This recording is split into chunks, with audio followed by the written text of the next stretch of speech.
Բարև ձեզ, Ստեփան Գրիգորյան YouTube-յան ալիքի մասնակիցներ, ողջունում եմ ձեզ բոլորիդ, այսօր փետրվարի 8-ն է, մենք շարունակում ենք մեր աշխատանքը, այսօր մենք նորից կանդրադառնանք Ռուսաստանի քաղաքականությանը Հայաստանի նկատմամբ, ուժեղանում է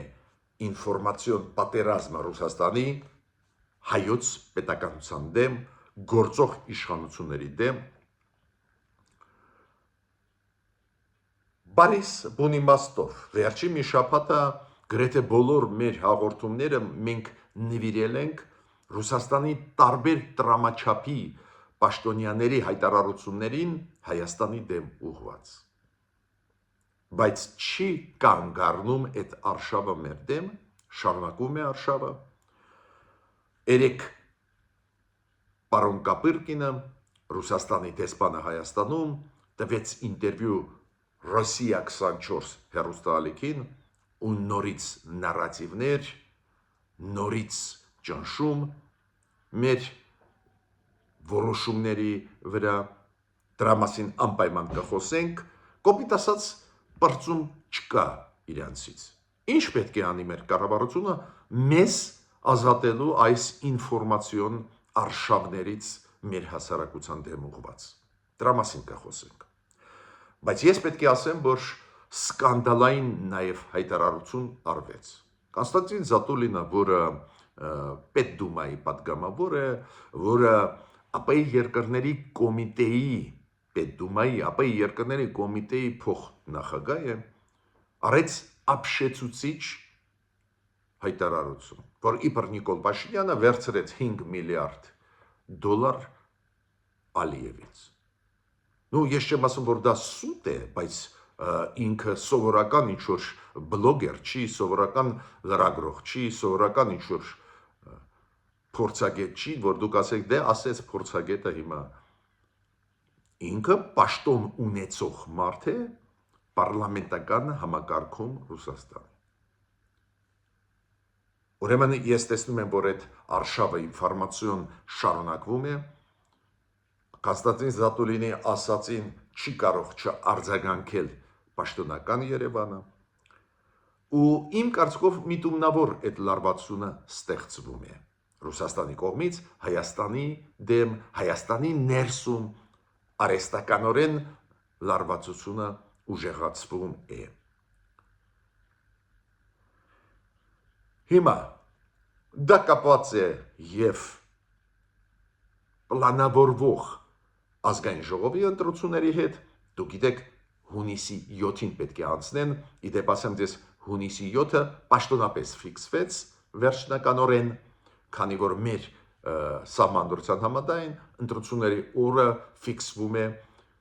նախագահի, Հայաստանի նախագահի հրամանագրով։ Այդ հրամանագիրը ստորագրեց Վահագն Խաչատուրյանը, ուրեմն հունիսի 7-ը դարձավ պաշտոնական հայտարարված օր մեր ազգային ժողովի ընտրություններում։ Ու միջև ընտրությունները այդ ճնշումը Ռուսաստանի կողմից ստեր տարածելը, նաև ստեր տարածելը Հայաստանի արտաքին քաղաքականության դեմ ուղղված էլ ավելի կուժեղանա, բացի դրանից կոնկրետ հիմա վերջին մի շաբաթ այս ակտիվությունը կապված է Ռուսաստանի կողմից պարոն Վենսի այցելության հետ, փոխնախագահի այցելության հետ Միացյալ Նահանգների փոխնախագահան վաղը կգա Հայաստան, պարզ է լրջագույն փաստաթղթեր կստորագրվեն, լրջագույն հայտարարություններ կարվեն, ուրեմն TRIP ծրագիրը շատ հավանական է, որ կսկսվի իրականացվել, ինչը անչափ կարևոր է, ու ստեղ փորձ է արվում Ռուսաստանի կողմից այդպես, գիտեք, անդուր մթնոլորտ ստեղծել, լարված մթնոլորտ։ Ռուսաստանի պատվերը նաև կատարում են պրոռուսական ուժերը Հայաստանի ներսում։ Պրոռուսական ուժերը Հայաստանի ներսում պլանավորում են հանդիպել պարոն Վենսի հետ, բողոքել իշխանությունների վրա, որ ճնշում են հայ առաքելական եկեղեցին, որ կան քաղբանդարկյալներ, ինչը ակնհայտ սուտ է, իրանք էլ Ռուսաստանի հետ միասին ուզում են լարված պահել Հայաստանը, ամեն ինչ անել, որ Հայաստանը չզարգանա։ Ու այդ թեմաներից այսօր մենք ավելի մանրամասն հիմա կխոսենք, բացի դրանից ես անպայման ձեր ուշադրությունը ուզում եմ դարձնել պարոն Զելենսկու Ուկրաինայի նախագահի վերջի հայտարարություններից։ Անչափ կարևոր հայտարարություններ են, քանի որ երկու փուլ Ուկրաինա, Ռուսաստան, Միացյալ Նահանգներ բանակցությունները անցան ու հետաքրքիր է ինչ արդյունքի կողմերը եկան։ Ուրեմն սկսում ենք մեր այսօրվա աշխատանքը։ Ես պետք է ասեմ, որ շատ հավանական է, որ փետրվարի 19-ին Նիկոլ Փաշինյանը մեկնի Գազա։ Հիշում եք, Հայաստանը, Ադրբեջանը առաջնորդները, նաև այլ երկրների, մոտավորապես 20 երկրների մտան խաղաղության խորհրդի կազմ։ Խաղաղության խորհուրդը գլխավորում է Միացյալ Նահանգների նախագահան, հիշում եք Դավոսում անցկացվեց մեծ միջոցառում, այդ կանոնադրությունը այդ խաղաղության խորհրդի հաստատվեց, Հայաստանը դրա մեջ մասնակցում է, միանշանակ ողջունում եմ, բայց հիմա առաջին նիստը, անդրանիկ նիստը պետք է անցնի Գազայում, քանի որ այդ խորհուրդը ստեղծված էր առաջի հերթին Գազայում խաղաղություն հաստատելու համար։ Այո, հիմա ավելի լայն ֆունկցիա ունի, բայց Գազայի հարցը ստեղ գլխավորն է։ Ու շատ հավանական է, որ փետրվարի 19-ին այդ առաջին նիստին կմասնակցի Նիկոլ Փաշինյանը։ Հիմա ինչ է ասում պարոն Զելենսկին նախագահ Ուկրաինայի։ Ինքը ասում է, որ Միացյալ Նահանգները շտապում են, որ մինչև ամռանը խաղաղություն հաստատվի։ Ու իրանք երկու կողմի վրա էլ ճնշում են, որ խաղաղությունը հաստատվի։ Ու ինքը ենթադրում է, որ դա կապված է նաև այդ թվում ներքին խնդիրների հետ Միացյալ Նահանգներում, ներքին քաղաքականության հետ։ Ես կարող եմ բացել փակագծերը, ինչ ակնարկ է անում պարոն Զելենսկին, ինչի հետ ես համաձայն եմ։ Դուք գիտեք, նոյեմբերին այս տարվա Միացյալ Նահանգներում պետք է անցնեն կոնգրեսում ընտրություններ։ Եվ սենատը 1/3-ով կփոխվի, եւ ներկայացուցիչների պալատը պետք է ամբողջությամբ վերընտրվի։ Ուրեմն կոնգրեսում կլինեն լրջագույն ընտրություններ ու քանի որ Դոնալդ Թրամփը տեսնում է, որ բավական ռեյտինգը բավական ընկնում է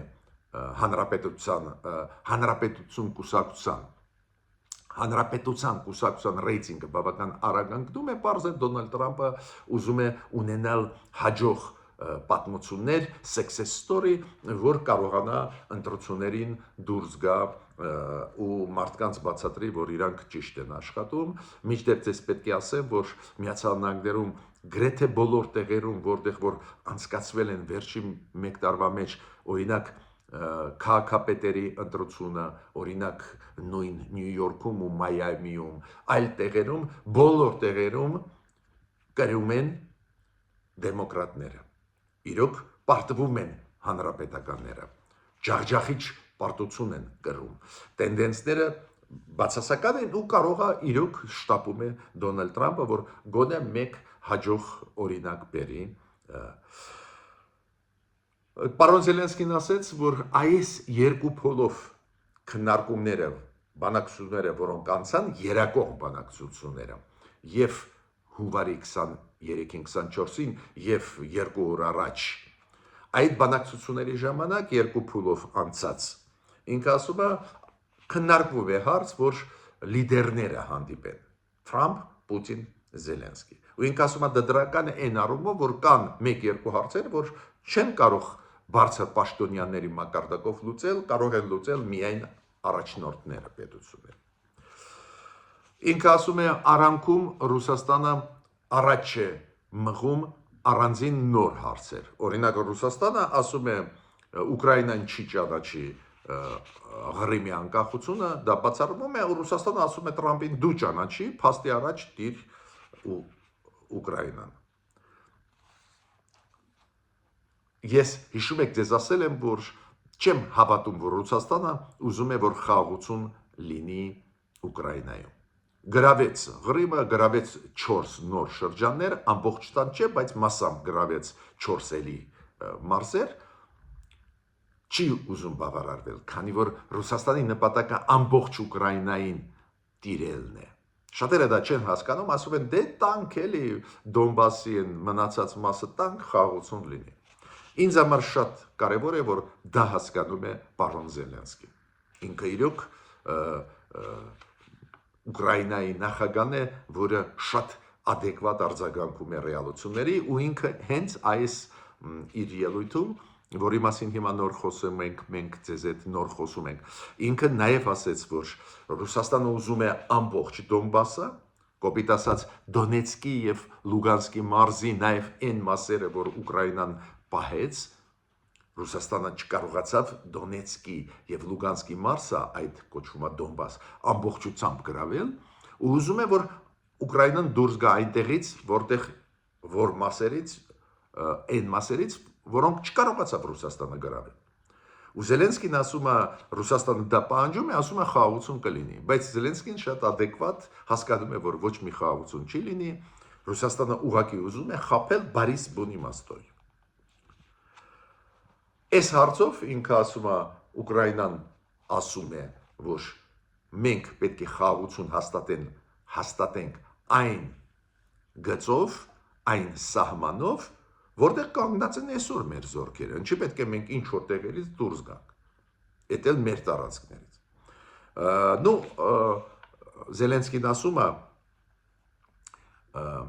Զելենսկին ասում է, որ Միացյալ Նահանգները առաջարկություններ կոմպրոմիսային անում են, ինչ որ բուֆերային գոտի ստեղծել, տնտեսական գոտի, թե չգիտեմ ինչ, բայց ասում է կողմերը չեն համաձայնում, ոչ Ռուսաստանը, ոչ Ուկրաինան, նաև քննարկվեցինք, ասում է, հարց չխփել էներգետիկայի ինֆրաստրուկտուրայի վրա, կառուցվածքների վրա, բայց ինչ է ինձ համար ստեղ կարևոր,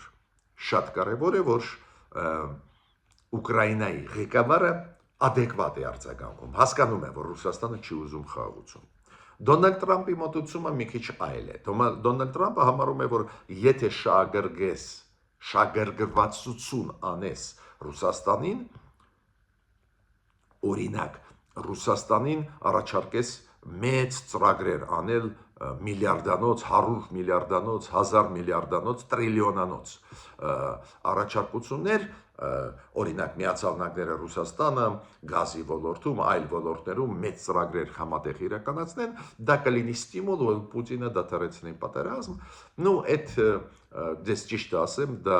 բիզնեսմենի տրամաբանություն է Տրամպի մոտ, Պուտինը բիզնեսմեն չի, ինքը նախկին KGB-ի գնդապետ էր, թե փոխգնդապետ, իր մտածելակերպը այլ է, բայց Զելենսկին ակնարկ արեց, որ իրանք ունեն ինֆորմացիան, որ Ռուսաստանը Միացյալ Նահանգների հետ առանձին քննարկում են 12 տրիլիոնանոց տնտեսական համատեղ ծրագիր։ Ես գիտեմ ինչու դա անում է Տրամպը, նոր ասեցի, ինքը ուզում է ստիմուլ տա Պուտինին գնալ խաղաղության, բայց ոչ մի բան չի ստացվի, Ռուսաստանը հետևողական իր գիծը կտանի,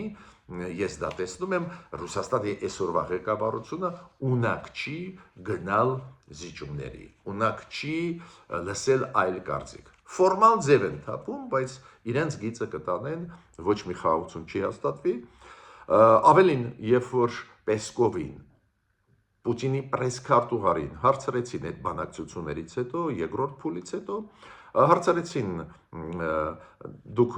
պլանավորում եք նոր փուլ, երրորդ փուլ բանակցությունների երակողմ, ինքը ասեց չի պլանավորվում, երբ որ ասեցին պլանավորվում է նախագաների հանդիպումը, Թրամփ, Զելենսկի, Պուտին, ինքը ասում դա չի նախատեսվում, քանի որ պարոն Զելենսկին ճիշտ ասեց, կան հարցեր օրինակ, տարածքային հարցեր, որ Դոնբասից դուրս գա, թե դուրս չգա Ուկրաինան,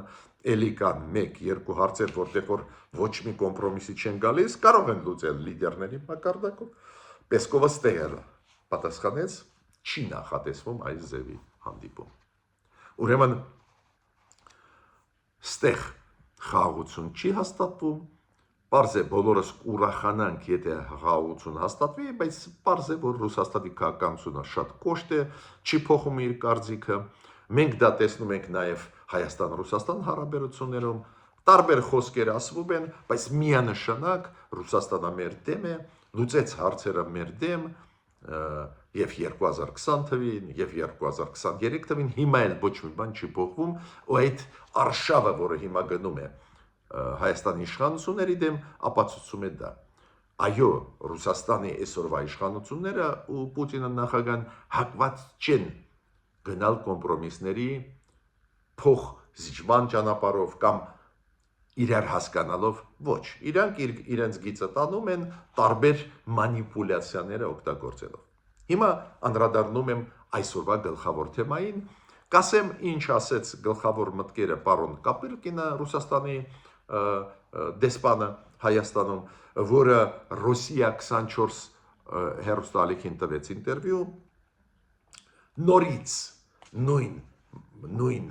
թեզեր են առաջ տանում, որ Հայաստանը կախվածություն ունի տնտեսական Ռուսաստանից, ինչի մասին մենք գիտենք, չենք 1000 անգամ կրկնում,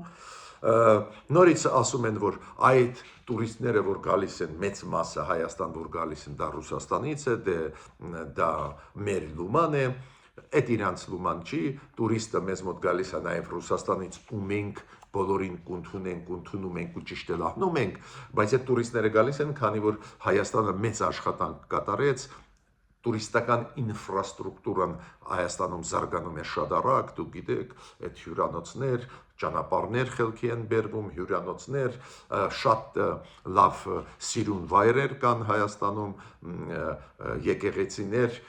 եւ այլ, ռեստորան, կաֆե, փայլուն մթնոլորտ է տուրիստի համար Հայաստանում, էլի պետք է զարգացնենք, ուժեղացնենք, ուրեմն թող իրանք չվերագրեն, բայց պատկերացնում եք անընդհատ հիշեցնում ենք մեզ, որ արևտուրը գլխավոր անգնում է Ռուսաստանի վրա,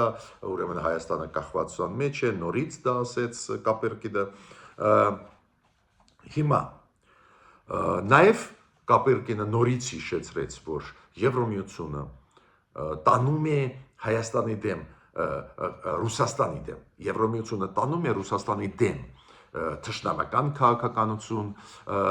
այդ ոնց է Հայաստանը իրանց հետ ինտեգրվում է, եթե իրանք Ռուսաստանի դեմ, պատկերացնում եք, Ռուսաստանը պատերազմ է վարում Ուկրաինայի դեմ,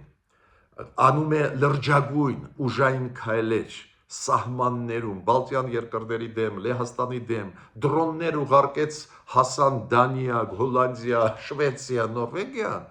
այդ Եվրոպան արձագանքում է նրանով, որ սանկցիաները ուժեղացնում է հենց Ռուսաստանի քայլերից հետո պատերազմը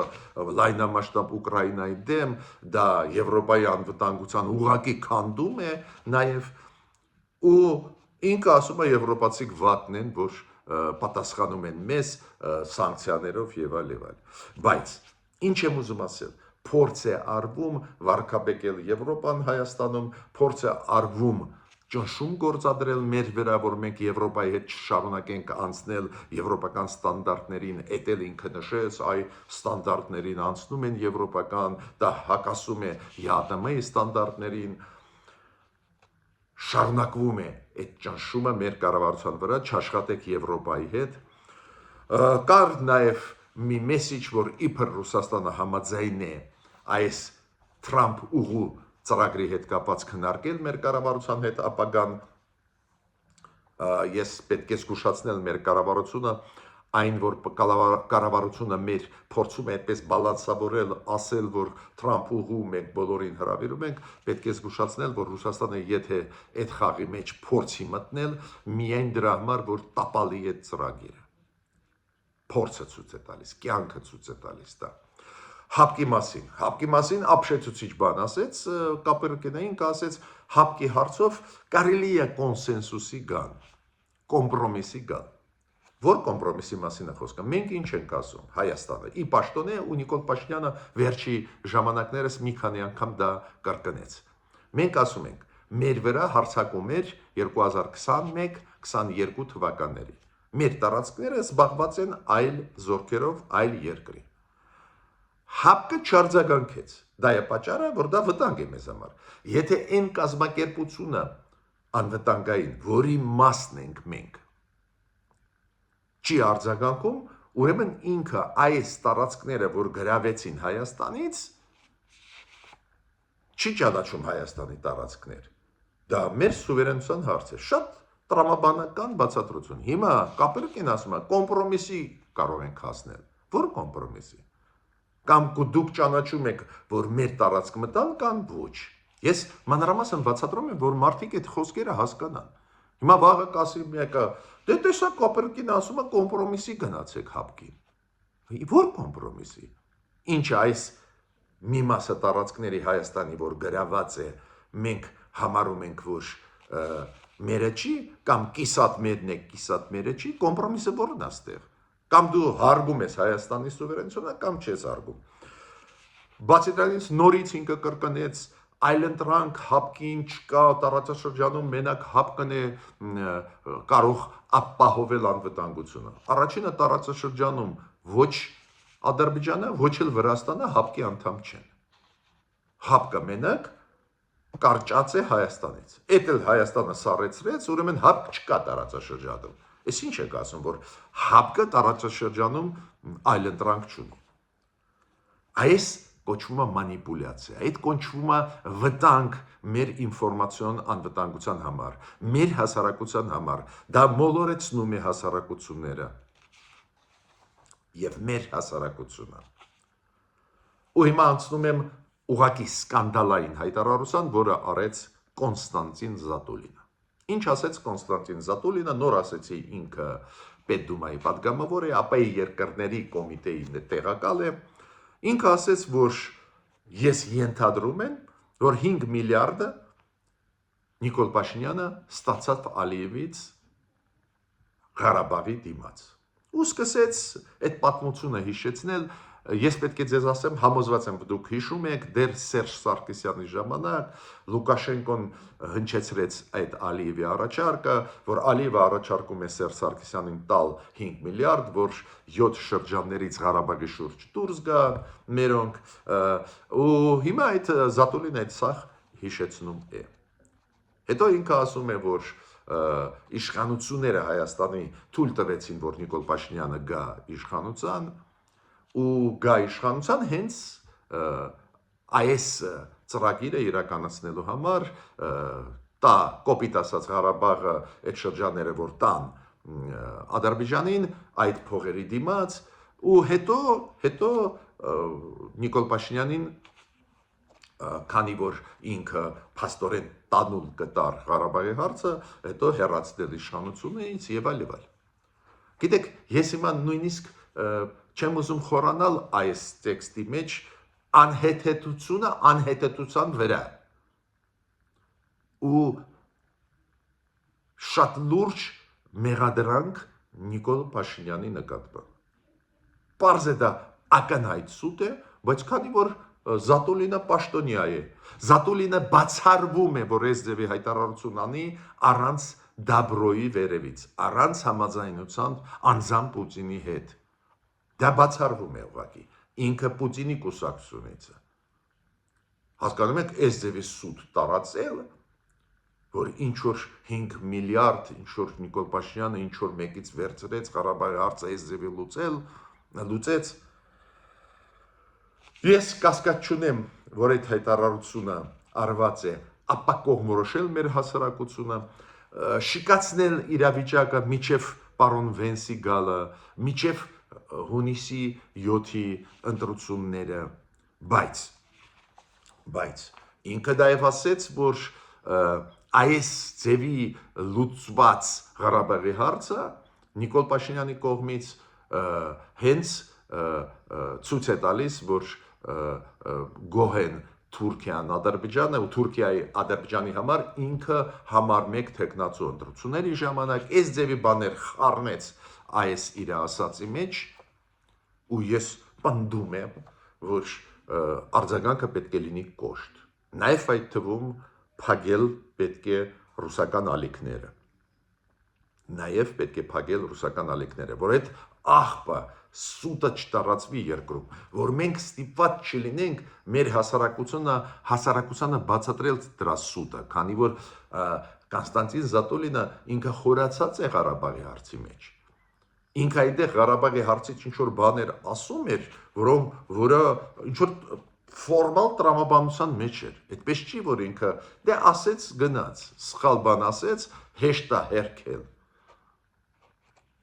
Ու այդ 5 միլիարդի թեման շոշափվում էր մեր հասարակությունում։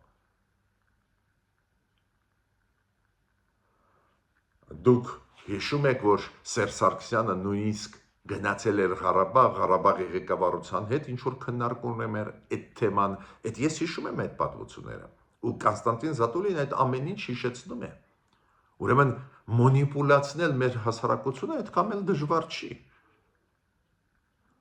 Երբ որ ազատ ռուսական հեռուստաալիքները ստեղ ստեր սփռում են եւ մեր պատմության դեմ եւ գործող իշխանությունների դեմ, ուրեմն գործող իշխանությունները պետք է պատասխանել հստակ քայլերով։ Անընդհատ պետք չի գնալ, փորձել համոզել Մոսկվայում իրենց պաշտոնյաներին, որ մենք ձեր դեմ չենք։ Ռուսաստանի քաղաքականությունը դրանից չի փոխվում։ Օրինակ դուք գիտեք, որ Կոնստանտին Զատոլինը վերջի ժամանակներս շատ է խոսացել Ղարաբաղի հարցից եւ այլ եւ այլ։ Ադրբեջանը կանչեց Ռուսաստանի դեսպանին, մոտավորապես դա եղել է մի շաբաթ առաջ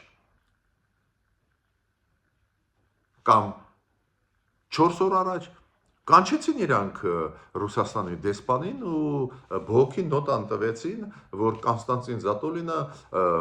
խոսում է այդ թեմայից, ուրեմն խախտում է Ադրբեջանի տարածքային ամբողջականությունը։ Տեղը դրեցին։ Հիմա այն մասով Կոնստանտին Զատոլինի, որը խոսում է ու ակնհայտ ստեր է տարածում վարչապետի նկատմամբ, ոնց կարա իշխանությունը արձագանքել, ու դա ռեզոնանսային կլինի։ Ու բացի դրանից պետք է ձեզ ասեմ, որ մեր պրոռուսական ընդդիմությունն էլ դեստրուկտիվ աշխատանք է կատարում։ Պատկերացնում եք, նորից կրկնում եմ, իրենք ուզում են հանդիպել նախագահ Միացյալ Նահանգների պարոն Վենսի հետ, ոչ թե խոսալու համար, որ Վենսը ստեղ իրականացնի ծրագրեր, որ այդ ծրագրերը արագ իրականացնենք, ուժեղացնենք, Սյունիքը պահպանենք, վերականգնենք երկաթ գիծը, նոր ճանապարհներ կառուցենք ամերիկացիների հետ կապված։ Այս ծրագրերը կյանքի պես են մեզ պետք պաշտպանելու համար մեր սուվերենությունը, չէ, իրանք ասում են մենք գնում ենք Վենսին ասել, որ այս իշխանությունները վատն են, քաղբանդարկել կա մեր հայ առաքելական եկեղեցու դեն արշավ են տանում։ Փաստորեն իրանք Ռուսաստանի հետ միասին փորձում են մեր պետականության դեմ պայքարել։ Կամ ստեր են տարածում նախկինները, նաև նախկին նախագահները, որ իբր ՀԱՊԿ-ի անդամ լիները իրանց ժամանակ չեր սահմանափակում մեր ռազմական համագործակցությունը այլ պետությունների հետ։ Սուտ է դա։ Նախկինների ժամանակ հեշտ է ստուգել իմ խոսքերը, ռազմական ոլորտում, ռազմատեխնիկական ոլորտում համագործակցությունը 95%-ով ընկնում է Ռուսաստանի վրա։ Ուրեմն ոչ մի բան դու չէիր կարող անել առանց Ռուսաստանի։ Այն 5%-ը ընկնում էր այն երկրների վրա, որոնց հետ Ռուսաստանը խնդրեմ չունի ու Ռուսաստանի զենքն էին մեզ տալիս։ Ուրեմն ուզում եմ ասել մի կստի, որ ՀԱՊԿ-ը չէր սահմանափակում մեր հնարավորությունը աշխատել այլ երկրների հետ ռազմատեխնիկական ոլորտում։ Ստում եք դուք։ ՀԱՊԿ-ը դա խոչընդոտ է։ Այսօր էլ խոչընդոտ է։ Մենք սառեցրեցինք, բայց դեռ ՀԱՊԿ-ից դուրս չենք եկել, դա էլ խոչընդոտ է շարունակել կամ նոր համագործակցում ռազմատեխնիկական ոլորտում ունենալ։ Ուրեմն ես ավարտեցի այսօրվա իմ ելույթը, համարում եմ, որ այս սադրանքներին շատ հստակ պետք է պատասխանի մեր կառավարությունը։ Մինչ նոր հանդիպումներ։